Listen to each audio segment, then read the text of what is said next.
My name is Jos C. Calida. I'm the Undersecretary of Justice, the Department of Justice, Manila, Philippines.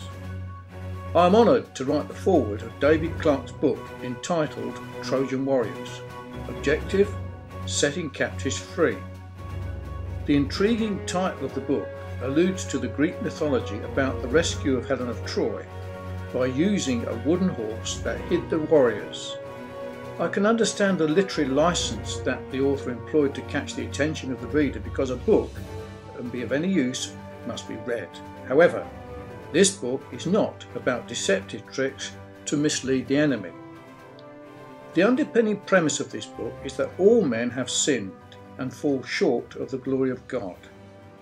This being so, we are captives of sin, imprisoned in our own futility, and therefore in need of a Redeemer. Some are literally imprisoned behind bars and barbed wire, like the inmates in New Bilibid prison in Muntinlupa, for sins they've committed against society. Many, however, are incarcerated in spiritual dungeons, without bars, without guards. One is no better than the other.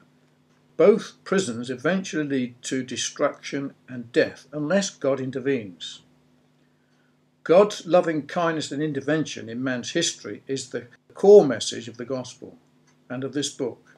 The good news is that we are not shipwrecks floating aimlessly in the sea of hopelessness, for God is a sovereign and in control.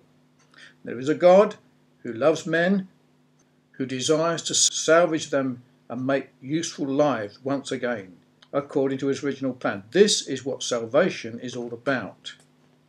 When Jesus read the scroll of the prophet Isaiah in the synagogue, that he was sent to proclaim freedom for the prisoners, he was in fact stating one of the profound truths of his ministry, and that is, there is hope of forgiveness and healing because of the cross he had to endure for the sake of mankind.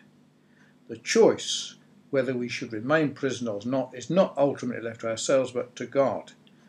I encourage the reader to read the lives of the prisoners depicted in this book in the hope that they too will see that only Jesus Christ can truly set them free.